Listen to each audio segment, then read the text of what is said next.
Eclesiastes capítulo 12, versículo 1 ao 9.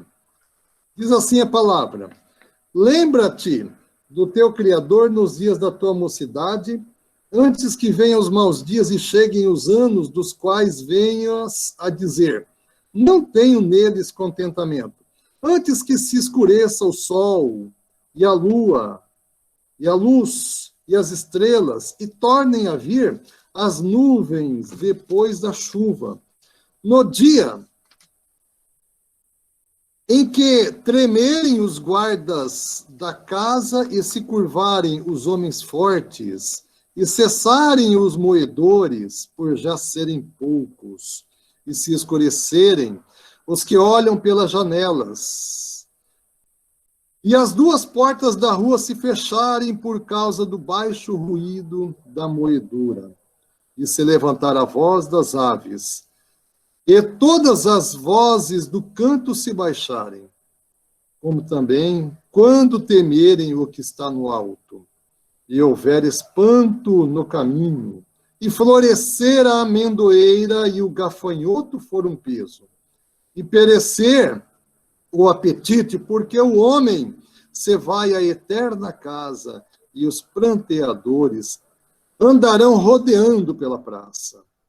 Antes que se quebre a cadeia de prata e se despedace o copo de ouro, e se despedace o cântaro junto à fonte, e se despedace a roda junto ao poço, e o pó volte à terra como era, e o espírito volte a Deus que o deu. Vaidade de vaidade. Diz o pregador, tudo é vaidade. Tudo é vaidade. Esse texto poético, esse texto maravilhoso, é uma poesia de Salomão. Salomão escreveu Eclesiastes. Salomão foi um homem muito sábio. Escreveu lindas poesias. O livro de Eclesiastes inteiro é uma verdadeira poesia. Salomão, ele recebia 666 ciclos de ouro, o que é equivalente nos dias de hoje a 1 bilhão de reais por ano.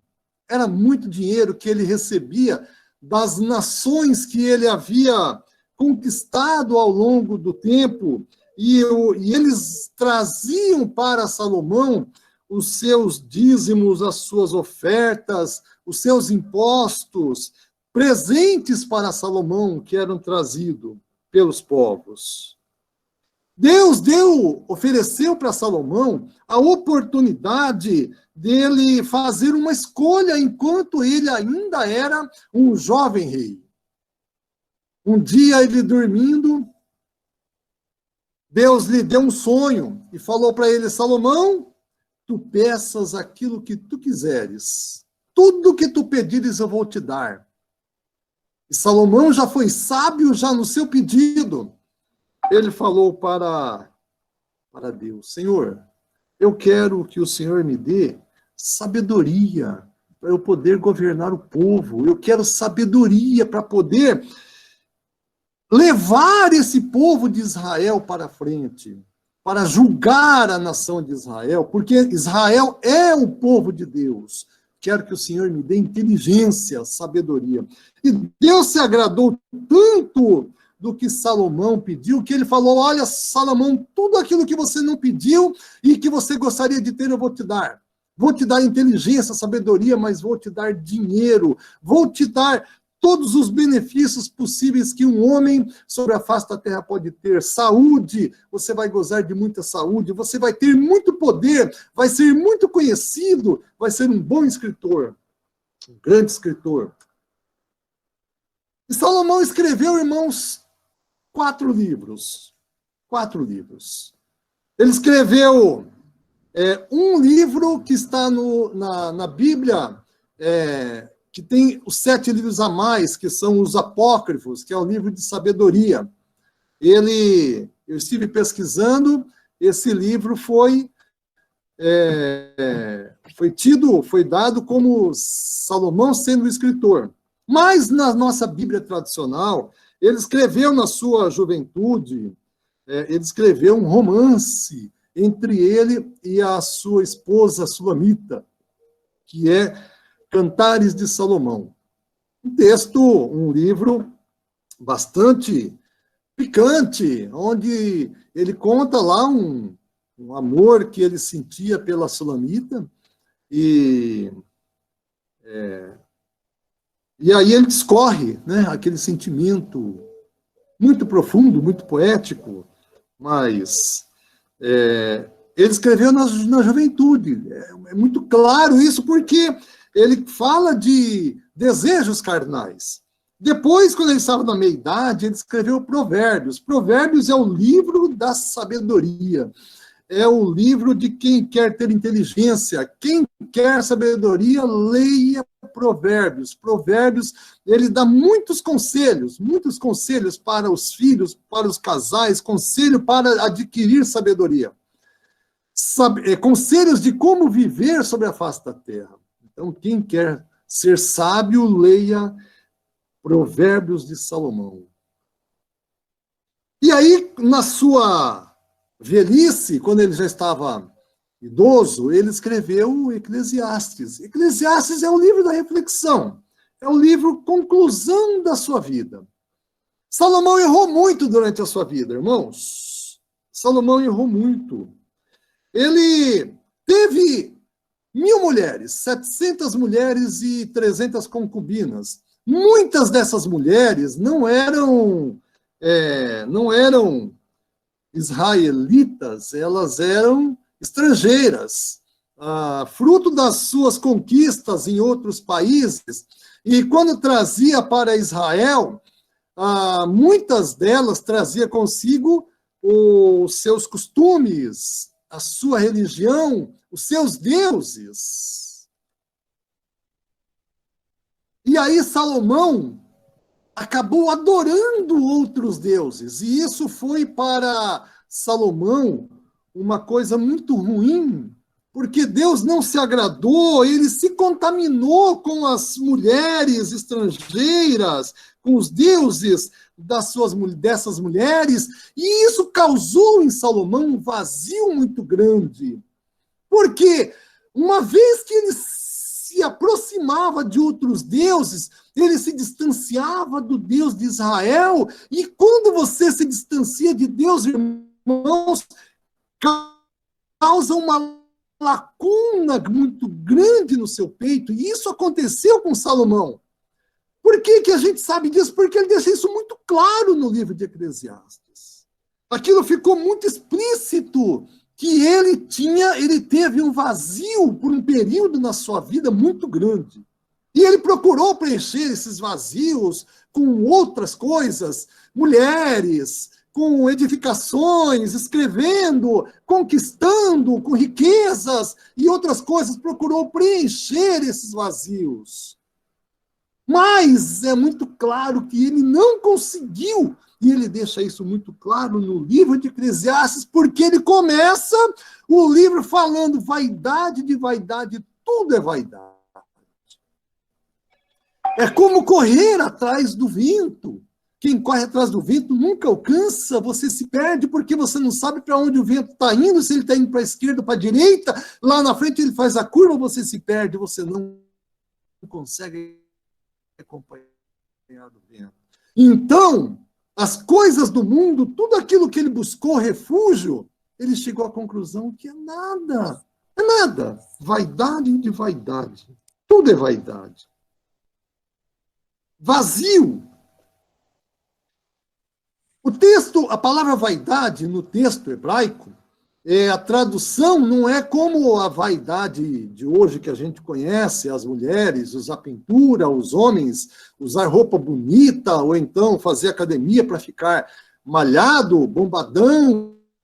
Não é isso. Isso faz parte também da vaidade. É apenas um detalhe da vaidade. A tradução da palavra vaidade para o hebraico é vazio.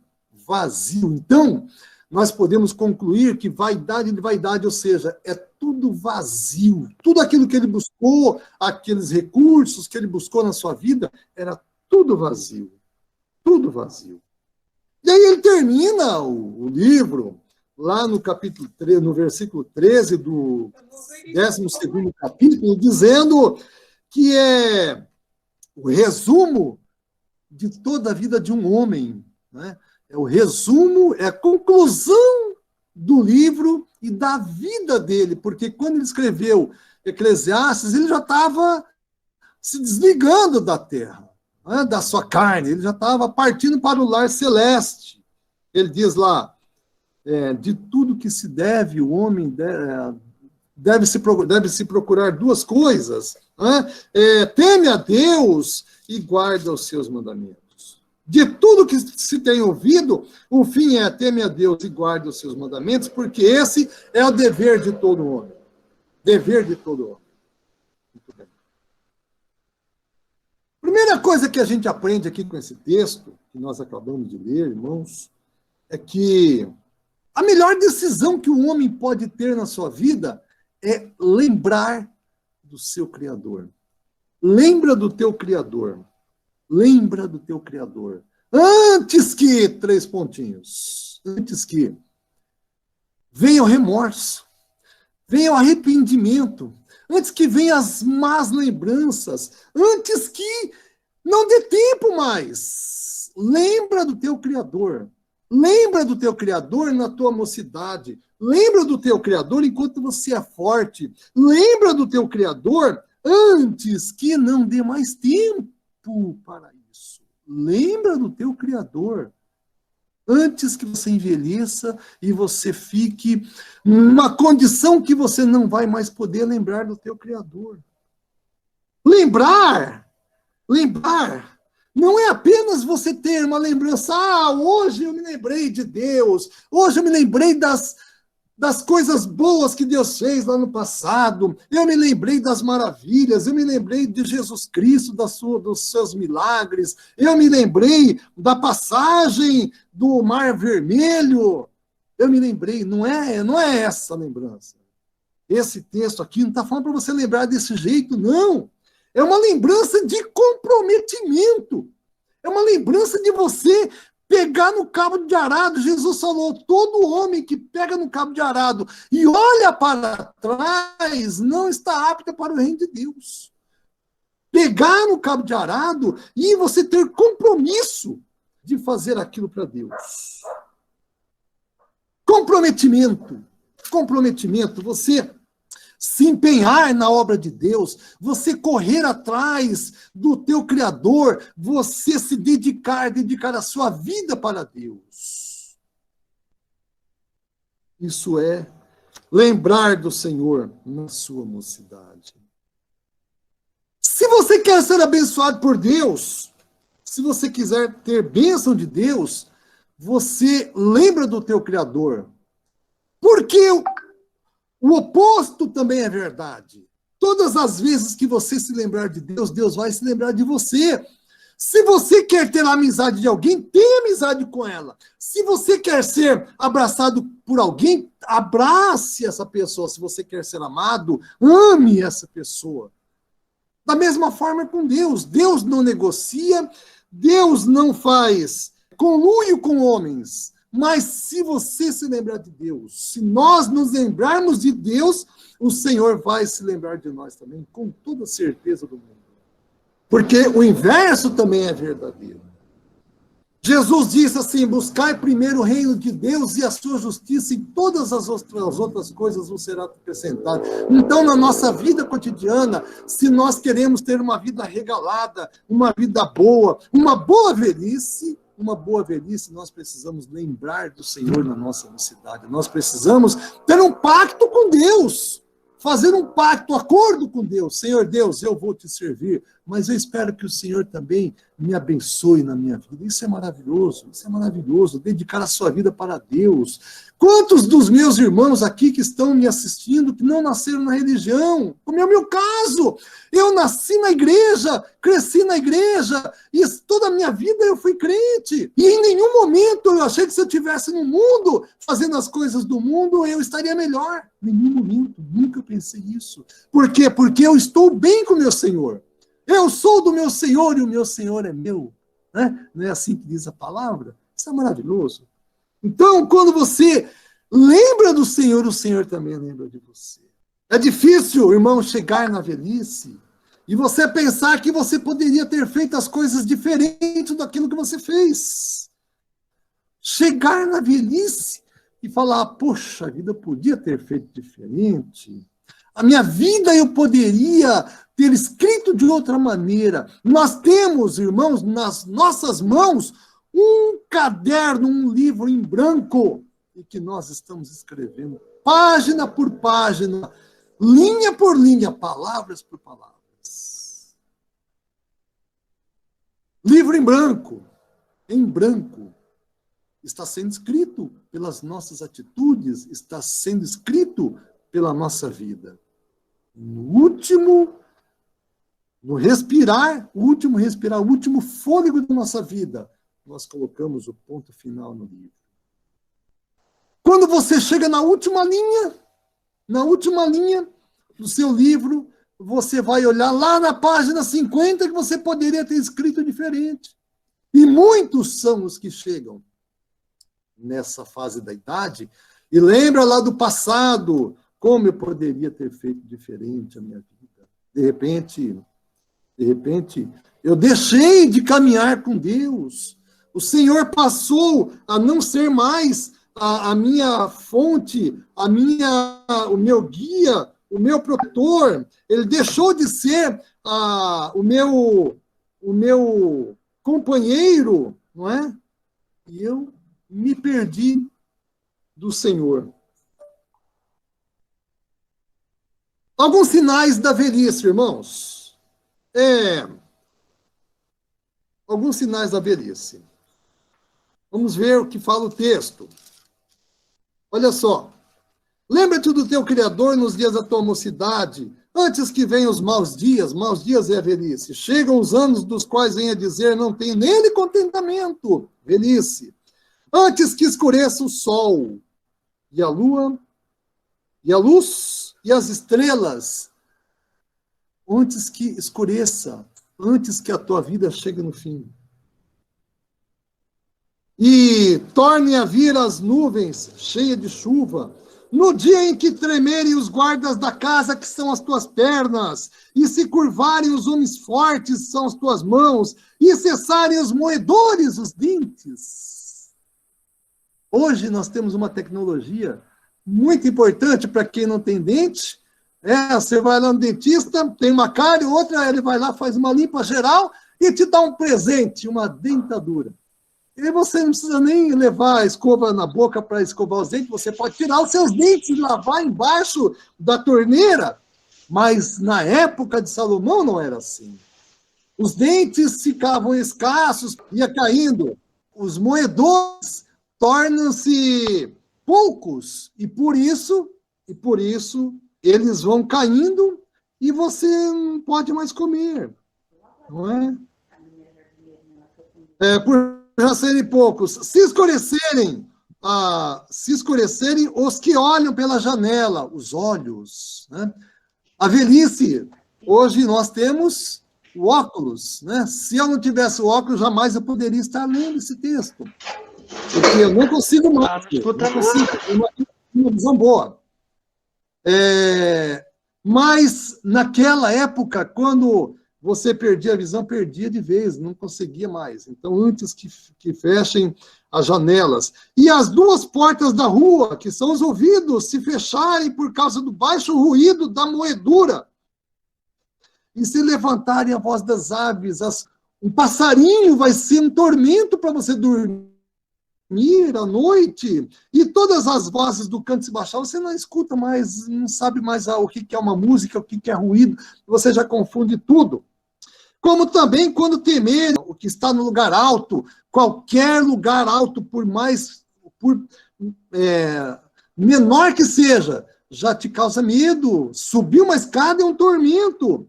E haver pranto no caminho, e florescer a amendoeira. Florescer a amendoeira são os cabelos brancos, eu não tenho esse problema. Mas quem tem cabelo, esse é um problema, florescer a amendoeira, cabelo branco. E o gafanhoto for um peso qualquer coisa, irmãos. Pousou um gafanhoto no seu corpo, já é um peso muito grande, um gafanhoto.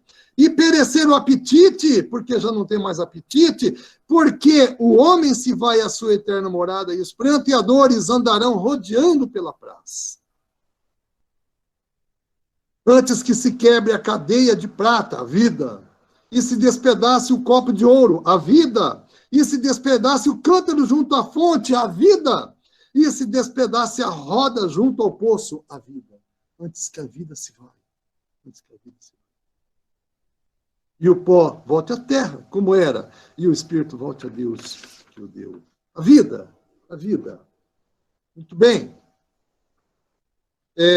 Existem 3 coisas, irmãos, que caracterizam o envelhecer. 3 fatos muito notórios. O primeiro deles é a memória, né? A memória começa a perder, se põe uma chave num lugar, já não lembra mais. O segundo fator, eu já não lembro mais. Esqueci, o segundo e terceiro não lembro. Mas a memória é uma coisa interessante, porque você coloca um copo num lugar e você vai buscar o copo e não sabe onde pôs o copo. Minha mãe dizia que as coisas criam perna. A chave em cima da mesa e alguém vai lá e tira a chave de cima da mesa. Não sei por que tiram, não sei por quê. Mas tiram de lá, colocam em cima do armário. Não, mas eu pus em cima da mesa, tenho certeza absoluta que eu pus em cima da mesa. Mas alguém tirou de cima da mesa e colocou no armário.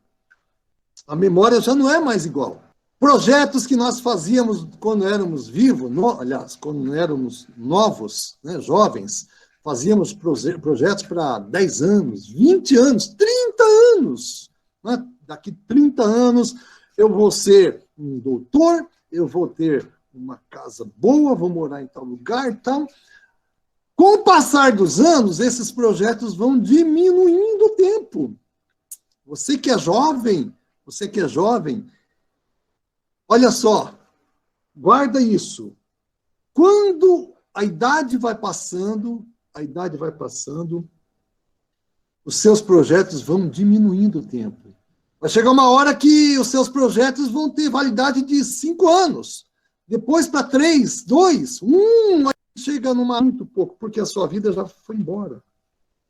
Queridos, nós estamos aqui hoje, agora, com 55 conexões. Eu imagino aí que tenha, vamos colocar aí, multiplicando 55 por 1,5, né? Uma pessoa e meia. Não tem meia pessoa, mas uma conexão tem 2, outra tem 1. Vamos dizer que tenha 70 pessoas nos ouvindo. 70 pessoas. Nós temos senha de 1 a 70. De 1 a 70. Suponhamos que seja 70. Um de nós tem a senha 1. Um de nós tem a senha 1. E o outro tem a senha 70. E outros têm a 55. Outro tem a 2. Outro tem a 10. Mas nós temos os nossos dias marcados por Deus para irmos para o lar celeste. A minha senha, se alguém quiser trocar comigo, eu troco, não tem problema. Eu posso trocar, se eu for 2, eu posso ser um 25, 30, não tem problema, eu troco. Se alguém quiser trocar, a gente troca. Como se pudesse, né? Nós não podemos trocar a senha, irmãos. Não podemos. Mas uma coisa é fato, e nós podemos fazer. O 5º mandamento da lei de Deus diz o seguinte: honra teu pai e tua mãe, porque esse é o primeiro mandamento com promessa, para que se prolongue os seus dias na terra que o Senhor teu Deus te dá. Então, se você honrar o teu pai e a tua mãe, esses 60 anos que você vai viver, 80 anos que você vai viver, pode multiplicar aí mais uns 5, 6, 10 anos. Pode ser que você amplie a sua vida. Então, você pode aumentar os dias da sua vida. Mas o inverso também é verdadeiro. Se você não honrar o pai e a mãe, pode ser que seus dias sejam encurtados. Encurtados. Da mesma maneira que você prolonga os seus dias, você pode diminuí-los. Diminuí-los. É só levar uma vida desonrando o pai e a mãe. Porque quando teu pai e a tua mãe falam assim, meu filho, não vai em tal lugar, porque eu vi alguma coisa assim, tal, e não gostaria que você fosse, aí você vai. Pode ser que o seu pai estivesse prevendo alguma coisa, não é? E você não honrou teu pai, você não obedeceu teu pai, você não ouviu teu pai. Ou então, se você vive uma vida comendo de tudo, bebendo de tudo, com certeza. Ou então, vivendo uma vida maluca, você vai encurtar sua vida, com certeza. É só você pegar o carro e sair a 180 por hora na rodovia, você sabe que você vai ter a sua vida reduzida. Então, nós somos meio que senhores da nossa vida. Se bem que um dia o Senhor marcou lá o nosso último dia, o nosso último fôlego, mas nós podemos abreviar e podemos prolongar essa nossa vida. Agora, irmãos, viver muito, mas viver sem saúde também não é uma boa coisa. Não é uma boa coisa. A gente tem que viver bastante, mas viver com saúde, né? Para que nós tenhamos uma vida regalada. Então, a nossa senha um dia vai chegar. E quando chegar, o Senhor vai nos chamar. Né? Um dia nós vamos partir para a morada eterna. E quando chegar esse dia, irmãos, o que é que você fez da sua vida? O que é que nós fazemos da nossa vida? Não é? A vida é muito democrática com a gente. A vida é muito democrática. Porque pode ser rico, pode ser pobre, pode ser bonito, pode ser feio, pode ser branco, pode ser preto, pode ser a pessoa pode ser o que for, pode ter o que tiver, ele 8 horas por dia. Ele não vai comprar 1 hora a mais porque ele é rico, ou nem porque ele é bonito, nem porque ele é famoso. Ele vai viver 24 horas por dia, só 24 horas por dia. Então, a vida, quando chegar o seu dia, a sua vida tiver marcado, o Senhor vai te chamar. E aí, o que você fez da sua vida? O que nós fizemos da nossa vida? Tudo aquilo que nós construímos na nossa vida. Corremos atrás do tempo, corremos atrás de riquezas, de muitas coisas, tal. O que nós construímos? Para quem será tudo aquilo que nós fizemos? Para quem nós vamos deixar? Não é? A gente tem que pensar nisso. Para quem vai ficar? Para quem vai ficar? A Bíblia fala, o texto que nós vemos fala antes que, 3 pontinhos. Então, a gente tem que pensar em tudo isso antes que aconteça o que está previsto na nossa vida. A idade vai chegar. A idade vai chegar. Não tem jeito. Ela chega. A minha mãe dizia uma frase muito certa, e eu guardei até hoje. Ela falava assim, quem não quer ficar velho tem que morrer cedo. Verdade. Ela era muito sábia. Todos temos o nosso projeto de vida. Estamos construindo, estamos fazendo, estamos movimentando, correndo atrás dos nossos projetos, correndo atrás de estudar, correndo atrás de realizações da nossa vida. Mas chega um dia que os nossos projetos acabam. Alguns com 70, 80, 90, 100 anos. Eu vi essa semana com 106 anos, se eu não me engano, com uma vassoura varrendo o quintal. É um projeto, ele estava lá varrendo o quintal, fazendo a faxina, limpando. 106 anos, mais de 100 anos. É projeto. Veja que os projetos já são pequenos, já não são mais projetos mirabolantes. Então, nós temos os nossos projetos. Um certo estudante, quando terminou o ensino médio, irmãos, ele terminou. No dia que ele terminou, ele foi correndo falar com o sábio. Chegou lá e falou assim, olha, eu vim contar para o senhor que eu terminei o ensino médio com honra, eu terminei com boas notas, eu fui um dos alunos mais aplicados. Aí o sábio falou, ai, que bom, o que você vai fazer agora? Agora eu vou prestar vestibular para a medicina. E o sábio falou para ele, rapaz, que coisa boa, que coisa boa. Você vai ser médico. Que legal. Quando terminar o seu estudo, o que você vai fazer da vida? Olha, eu quero entrar no SUS e quero ajudar os pobres. Ah, que legal. Muito bom. E depois? Depois eu quero também quero trabalhar num hospital particular que é para ganhar dinheiro. E depois? O que você vai fazer disso? Depois disso? Ah, eu quero fazer um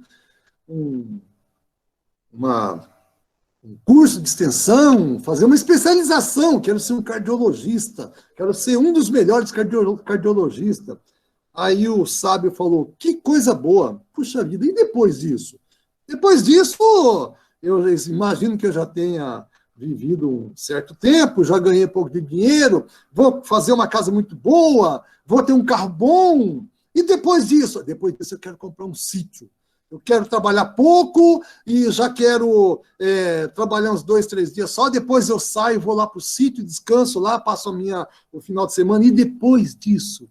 Aí ele falou, depois disso, percebam que começou a acabar as opções. Não tem muita opção mais. Aí ele falou assim, depois disso, eu já vou estar velho, né? Não sei, eu acho que é aposentadoria. E depois da aposentadoria?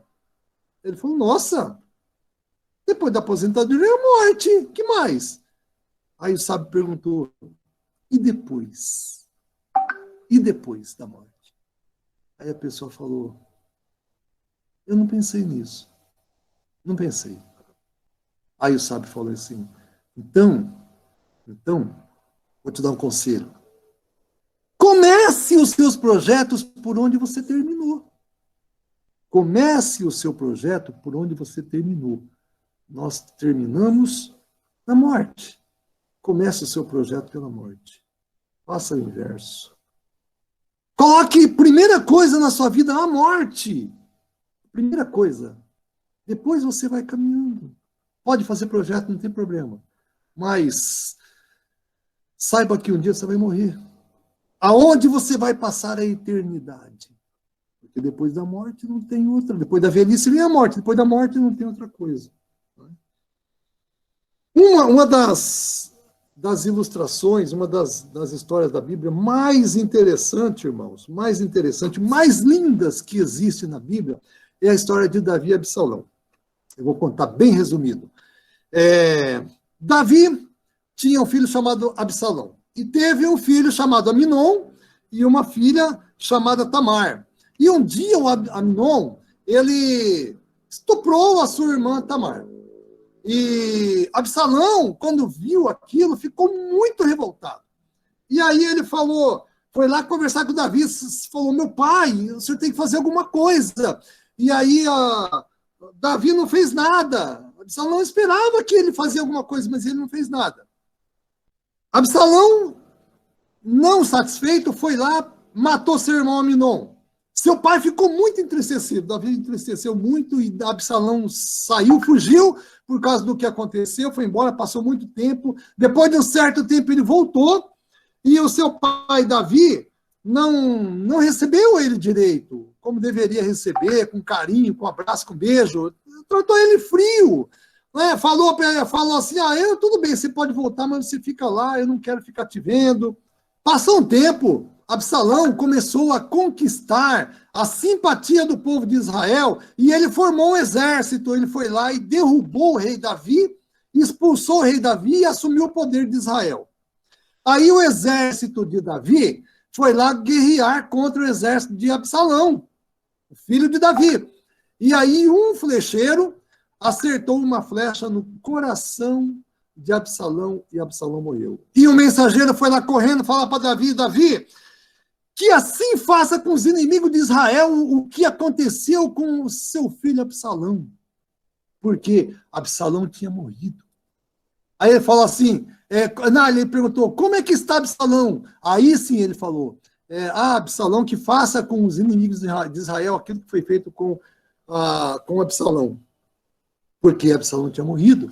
E aí, irmãos, Davi chorou muito, chorou, pranteou, gritou e falou, meu filho Absalão, eu queria tanto ter morrido no seu lugar, eu queria isso, eu queria aquilo, eu queria. Mas ele podia ter feito isso há anos atrás, mas não fez. Percebe? Ele queria fazer. Ele queria morrer no lugar de Absalão, queria abraçar, queria beijar, mas ele teve a oportunidade e não fez. Ele podia ter feito e não fez. Em 2 de Timóteo, irmãos, capítulo 4, versículo 21, tem um texto que é simples de tudo. Simples de tudo. Paulo estava preso e fala para Timóteo, Timóteo, venha me visitar. Já está acabando a carta. Lá no finalzinho, já, no penúltimo versículo, parece, do livro, da carta, ele fala assim, Timóteo, venha me visitar antes do inverno. Antes do inverno. Por quê? Depois do inverno, ele já estava marcado a sua morte. Ele sabia que ele ia morrer, ele combateu o bom combate, combateu o bom combate, acabei a carreira, guardei a fé, desde já a coroa me está reservada. Ele sabia de tudo isso, ele sabia do que ele ia passar. E depois do inverno ia ser tarde. Antes que seja tarde, nós temos que abraçar, beijar, temos que conversar, temos que buscar aquele que nós deixamos chateado lá. Quem é que nunca deixou ninguém chateado? E tem gente que tem uma dificuldade tão grande de falar me perdoa, tem muita dificuldade de falar eu errei. Não tem problema nenhum você falar isso, não vai te diminuir, aliás, vai te acrescentar. Você ir buscar a pessoa que você deixou chateado lá e falar, meu irmão, vamos reatar a nossa amizade. Vamos voltar a ser o que era antes. Jesus falou assim, quando você trouxer a sua oferta no altar e lembrar que você tem alguma pendência lá com o teu irmão, volte, vai lá, reconcilia com o teu irmão, antes que seja tarde. Antes que. Reconcilia com teu irmão enquanto está no caminho, para que não aconteça que teu irmão não te leve ao juízo, o juiz que entrega o merinho, e o merinho que entrega a condenação. Antes que seja tarde. Antes que aconteça, vai lá reconciliar com teu irmão, pelo amor de Deus. Larga esse coração de pedra, vai lá, amolece ele, fala pro teu irmão que você errou, fala pro teu irmão que você quer perdoar. Não importa quem errou, vai lá, reconcilia com ele. Reconcilia com ele. Queridos, um dia nós faremos todas as coisas pela última vez. Presta atenção nessa palavra. Tudo na vida, um dia nós vamos fazer pela última vez. Um dia você jogou bola com seu amigo na rua pela última vez na sua vida. Um dia você brincou de bicicleta com seu amigo pela última vez na sua vida. Um dia você entrou na sala de aula lá que você gostava tanto pela última vez na sua vida. Um dia você entrou na faculdade onde você se formou pela última vez na sua vida. Um dia você encontrou aquele amigo seu lá da faculdade que você tinha tanto apreço por ele, que você gostava tanto dele pela última vez na vida. Um dia você saiu da sua casa pela última vez na sua vida. E se isso não aconteceu, isso vai acontecer. Um dia você vai sair da sua casa pela última vez na sua vida. Se você tiver uma doença terrível, estado terminal, e você for levado para o hospital, você mais ou menos imagina que aquela é a última vez que você vai estar passando pela porta da sua casa. A última vez. E mais ainda, um dia você vai ver a pessoa que você mais ama na sua vida pela última vez. E você não sabe quando vai ser e a vida não te oferece essa oportunidade de você saber. Um dia você vai ver a pessoa que você mais ama pela última vez na sua vida. Quem é essa pessoa? Quem é? Você vai ver ela pela última vez na sua vida. Se for teu filho, você vai ver ele pela última vez na sua vida um dia. É triste isso, é triste, mas é real. É real. a vida não nos dá uma segunda oportunidade. Por isso, nós não podemos perder oportunidades na nossa vida, são ímpar. Você nunca, esse momento que está acontecendo aqui agora, nós nunca mais vamos passar por ele. Essa palavra que eu estou falando para vocês, você nunca mais vai ouvir. E nem eu nunca mais vou falar. Eu amo pregar evangelho, eu adoro pregar, é a coisa que eu mais gosto de fazer na igreja. Eu quero me ver feliz, me dá uma Bíblia na mão e o púlpito. Eu vou ser muito feliz. Mas um dia eu vou pregar o evangelho pela última vez. Pode ser que essa seja a última vez que eu estou pregando. Não sei, pode ser. Percebe? Irmão, nós nunca tocamos a água no rio, aliás, no mesmo rio 2 vezes. Nós nunca tocamos 2 vezes. Sempre que a água passa, o rio passa, que ela é única, é oportunidade única. Quando nós atingimos certa idade, a sensação de você ver a pessoa pela última vez vai ficando mais forte. Vai ficando mais forte. Você vê uma pessoa de 70 anos hoje, você fala, poxa, será que um dia eu vou ver essa pessoa de novo? Outra vez? Tem uma pessoa que fez parte da minha vida e nós gostávamos muito, a família inteira gostava muito dela. Eu gostava muito dele porque ele, todas as vezes que eu fazia vigília em casa, ele estava presente. Ele se tornou uma pessoa meio que íntima. E eu aprendi muito com ele. Ele dava muito conselho para nós, quando nós estávamos no começo da nossa vida conjugal. E aí estreitou a amizade. Ele me chamou para fazer a cerimônia do seu segundo casamento. E um dia nós estávamos numa festa...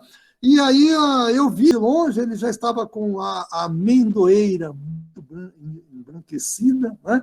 Ele estava com os cabelos muito brancos. E aí eu olhei de longe assim, eu vou conversar com ele. Vou lá conversar, mas agora eu tenho que terminar.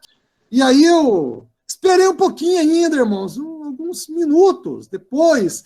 Aí eu falei, agora eu vou lá. Quando eu cheguei lá, eu fui embora. E aí nossa, fiquei chateado pra caramba. Me marcou, porque eu queria tanto, eu queria dar um abraço nele, eu queria muito, eu fui lá para isso, mas eu me atrasei. Aí o que aconteceu? Eu pensei, bom, ele mora em Campinas, qualquer hora eu vou lá visitar ele. Mas o tempo não deu tempo. O tempo não deu tempo. Passou uns tempos, né, chegou a notícia de que estava com Deus. E eu não fui lá dar um abraço nele aquele dia. Percebe? Então, nós temos que fazer as coisas na hora certa. Não pode esperar para depois. Deixar para depois pode ser que não dê tempo. Tem uma passagem na Bíblia que é muito marcante, que é a passagem do rico e Lázaro.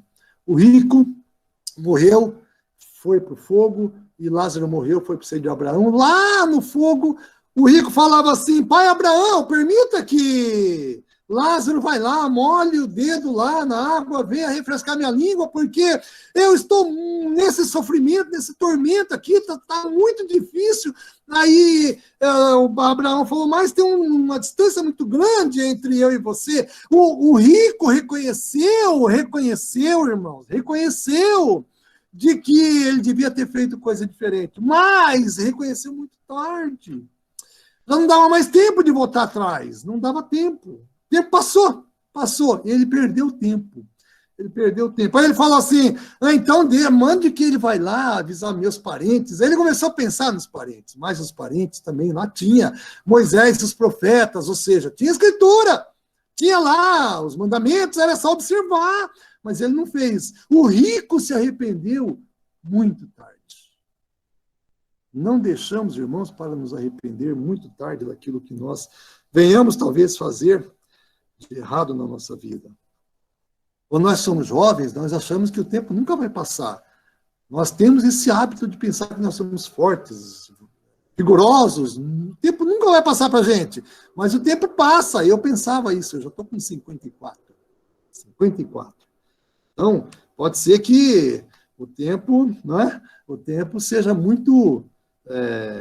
pode ser não. O tempo é muito... sem misericórdia conosco. Né? O tempo não nos dá um tempo.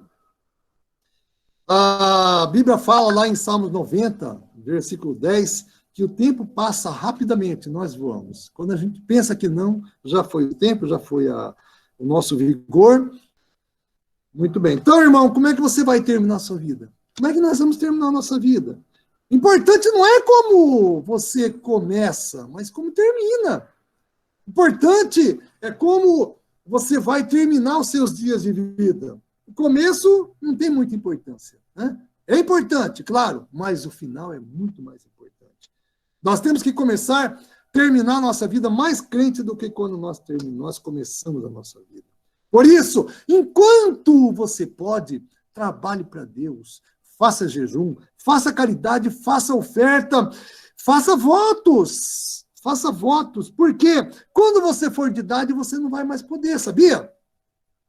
Jejum, por exemplo, se você tiver diabetes, isso é muito constante no idoso, o diabético ele precisa se alimentar constantemente, se eu não me engano, a cada 3 horas, 2 ou 3 horas, tem que colocar alguma coisa na boca. Como é que você vai fazer um jejum se alimentando a cada 3 horas? Não pode mais. Então você tem que fazer enquanto é jovem. Faça o máximo possível. Qual é o trabalho mais importante da sua vida? O próximo, que você vai fazer agora. O próximo, esse trabalho está sendo mais importante da minha vida. Esse é o trabalho mais importante da minha vida, nesse momento é isso. Agora, acabou isso aqui, eu já vou ter outro projeto, tem que ter outro projeto. Qual que vai ser o trabalho mais importante? O próximo vai ser o mais importante da minha vida.